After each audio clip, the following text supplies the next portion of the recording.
안녕하세요. 여러분의 인생을 지켜드리는 검사 출신 변호사 배한진 변호사. 네, 이고은 변호사입니다. 네, 오늘 인면 데스크. 네, 두 번째 시간. 두 번째 시간이죠. 네. 오늘은 구독자 5,500만을 보유하고 있는 유명 틱토커. 와. 유튜브 구독자 수는 1,100만 명. 와. 그러니까 사실 문화적인 영향력이 상당한 사람에 네. 대한 그 이슈인데요. 성범죄 사건이 연루됐다는데 구체적으로 어떤 사건에 연루가 된 거죠? 2023년 7월에 틱토커 분이랑 네네. 그 피해 여성분이 네. 어제 이제 술을 먹고 있다가 틱토커의 지인분의 집으로 이제 같이 새벽에도 술을 마시기로 하고 이동을 했죠. 네. 그러니까 공범이었죠, 그 지인도 결국에. 그렇죠. 그래서 뭐 죄명이 지금 특수 중간간인데 네. 피해자 여성분이 네.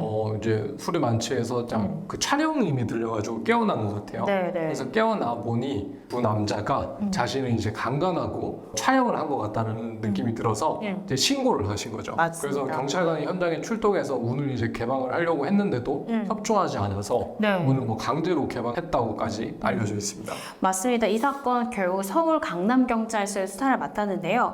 처음에 수사 초반에는 특수중간간 혐의뿐만 아니라 피해자가 차근차근 촬영음 때문에 깼다고 했잖아요. 그래서 혹시 어떤 불법 촬영이 있었는지 수사했는데 이 틱토커 A씨나 공범의 휴대폰에서 이런 불법 촬영에 대한 증거가 전혀 나오지 않아서 이 부분은 불송치가 됐고요. 그렇지만 이 틱토커 A씨와 이 B씨 결국엔 특수중간간 혐의는 인정이 돼서 경찰청에 구속이 됩니다. 맞습니다. 그래서 구속이 돼서 서울중앙지검 여성아동조사부에 구속 상태로 송치가 되고요. 지난 21일 이들에 대해서 검사도 기소를 했습니다. 현재 구속된 상태로 기소가 돼서 재판을 기다리고 있는 그런 상태입니다. 그래서 여기서 문제가 되는 특수중간간 어떤 죄죠?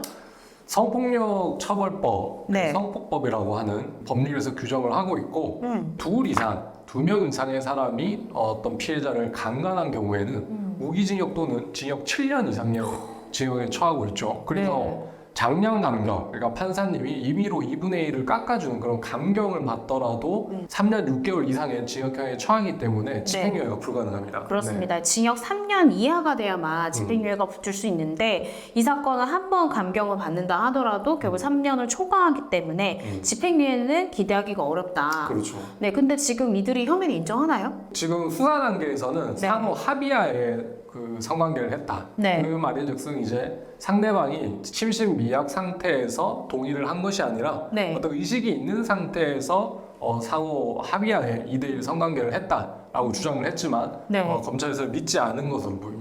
그렇습니다. 정말로 만약에 합의하에 했다고 하면 경찰이 어렸을 때 문을 열어주지 않았을까요? 그럴 수 있겠죠. 오히려 만약에 합의하에 그 여성이랑 관계를 했는데 갑자기 그 여성이 중간간제를 신고한다고 하면 저 같으면 제가 그렇게 유명인이라면 전 제가 112에 먼저 신고할 것 같은데 이 친구가 공갈하려고 한다. 나는 강간한 적이 없는데 강간했다고 한다고 할 텐데 아무튼 뭔가 석연치가 않고 사실상 이제 유죄 판결을 받을 확률이 굉장히 지금 높은 상황이지 않습니까? 그렇죠. 구속 기소가 됐다는 건 판사도 영장전담 판사도 기록 한번 검토했는데 범죄 혐의가 충분히 소명된다고 봤기 때문에 영장이 나온 거잖아요. 그렇죠. 구속영장이 사실 발부된 사건에 대해서는 무죄율 되게 희박하죠. 다른 그렇죠. 사건에서도. 맞습니다. 그리고 이게 혹시 이제 쓰리썸 사건이라고 하는 이런 사건에서 검사들은 어떤 생각을 하냐면 네. 2대1이라는 이런 되게 좀 특이한 성관계에 대해서 피해자가 과연 이제 맨정신이었으면 동의했을 것인가 네. 이런 관점으로 사실 기록을 많이 보지 않습니까? 네. 모르겠습니다. 증거 기록 저희가 보진 않았지만 피의자들이 당시의 상황을 녹음을 했고 네. 거기에 혹시나 피해자가 뭐 2대1 조치라고 한다고 해서 동의를 진위에 의한 동의라고 검사들은 보진 않죠. 왜냐면 이 준강간이라는 게 두 명이 합동해서 심신상실 혹은 항거가 불가능한 상태에 있는 피해자를 가늠하는 거거든요.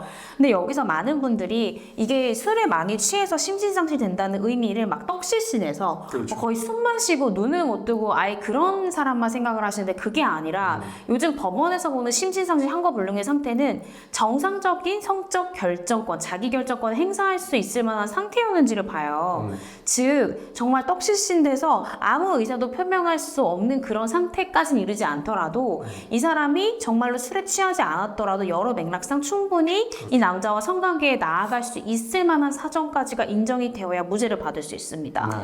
근데 그 부분에 대한 입증이 좀 부족하지 않았을까. 그래서 구속 기소가 된 것이 아닐까 싶고 되고, 그리고 피해자가 만약에 이 사람들에 대해서 허위 신고한다면 분명히 무고의 동기가 있어야 되는데 그렇죠. 바로 신고했다거나 돈을 요구하거나 그런 것도 없었을 것 같거든요. 그런 점에서 검사가 봤을 때는 피해자 진술의 신빙성이 매우 높다. 또 현장에 신고한 것을 봤을 때 그렇게 판단했을 가능성이 높다고 생각이 듭니다. 그렇습니다. 그래서 뭐 카짤체 같은 경우에는 불송치 이유를 저희가 뭐 기록을 보진 않았지만 네. 아무래도 추측컨대 그 피의자들의 휴대폰 포렌식 결과 네. 아무런 영상이 발견되지 않았기 때문에 무혐의가 됐을 걸로 보이고 아마 피의자들의 변호사들은 그런 부분을 또 집중적으로 변론을 했을 것 같습니다. 네. 피해자는 분명히 그 촬영을 들었다고 하는데 녹화된 내용이 없다라고 네. 하는 것은 그 피해자 진술의 신빙성을 좀 탄핵할 수 있는 부분이기 때문에 네. 이런 부분을 충분히 변론했을 것으로 보입니다. 맞습니다. 근데 뭐 촬영본이 포렌식 결과 나오지 않았다고 해서 반드시 무혐의가 되는 거냐? 왜 이 사건은 그렇게 됐냐면 현장으로 바로 경찰이 급습했고 그 자리에서 바로 핸드폰을 압수했을 거잖아요. 그랬기 때문에 증거를 인멸할 시간 자체가 없었기 때문에 그 핸드폰을 바로 압수해가지고 포렌식을 맡겼는데 거기서 안 나왔다? 이런 건 사실 촬영했다라고 보기가 굉장히 어렵겠죠. 그렇죠. 그래서 그런 부분들을 참작해서 이 카메라 등 이용 촬영 혐의에 대해서는 불송치 결정한 것이 아닌가 싶습니다. 네. 자, 변호사님, 그러면 이 틱토커가요, 포브스가 발표한 아시아에서 영향력 있는 30대 이하 30인 안에 들어갈 정도로 그렇죠. 굉장히 유명하고 영향력이 있었던 사람인데, 이러한 사람이 거의 뭐 공인에 가까운 위치에 있고 많은 사람과 많은 부를 누렸죠. 대중의 인기를 받아서. 이런 사람이 특수 중간간 혐의로 재판을 받게 됐습니다. 1심 선고 형량 어떻게 예측을 하세요? 저는 일단은 수사기관에서 이제 변론했던 그 기조, 합의하에 성관계였다는 그런 부인하는 입장이 계속 유지되고 합의가 안 된다라면 뭐 감경은 불가능하고 만약 유죄가 선고된다면 네. 최소 징역 7년은 선고될 것으로 예상됩니다. 네, 저도 그렇게 생각을 하는데 사실은 그 A와 B 씨가 동일한 형량을 받냐 받지 않냐는 사실 기록을 봐서 그 중간 간의 행위, 구체적 행위 담당을 누가 했는지를 봐야 더 정확히 알겠지만 그냥 기사로 표면적으로 봤을 때는 사실 그 유명 틱토커가 피해자를 먼저 만나 술을 마시기도 했고 지인의 집에 데려간 것조차 그 틱토커이기 때문에 틱토커의 책임이 저는 더 크다고 보여집니다. 따라서 제 예상에서는 그 틱토커 A씨에 대해서는 징역 10년, 그리고 B씨에 대해서 징역 7년 정도가 1심에서 나오지 않을까라는 생각이 들고요. 최근에 1심 선고형량 계단이 높아지고 있습니다. 얼마 전에 대구에서도 그 간간히 미수에 그쳤음에도 불구하고 징역 50년형까지 나온 적이 있는데요. 최근 법원에서도 굉장히 무관용 범죄라고 해서 성범죄에 대해서 혐의를 부인할 경우 형량을 굉장히 세게 선고하는 경우에 보이기 때문에 제 예상에는 A씨에 대해서, 유명 틱토커에 대해서는 징역 10년 이상이 선고될 가능성이 있다라는 생각이 듭니다. 그리고 만약에 변호사님은 이제 피해자의 변호인이 이렇게 변론을 했을 것이다 예상을 했잖아요. 네. 전 반대로 피해자인 제가 변호를 맡는다면 공판 단계에서는 이렇게 주장할 것 같습니다. 특수 중간간은 당연히 맞고 특수 중간간 치상으로 공소장 변경을 요청할 것 같습니다. 특수 중간간 치상이 되면 형량 10년 이상으로 해서 훨씬 높아집니다. 그 치상에서의 상해가 반드시 신체적인 상해뿐만 아니라 이 사건으로 피해자가 정신적 트라우마를 겪고 우울증이나 정신과적 치료를 받으면 이 또한 정신적 상해가 인정되거든요. 그래서 만약에 제가 이 피해자분을 변론한다 하면 그간 꾸준하게 받아왔던 정신과 치료를 계기로 해서 이런 부분들이 정신적 상해로 인정해달라, 공판검사님께 공소장 변경 신청을 적극적으로 고려해달라고 의견서 제출할 것 같습니다.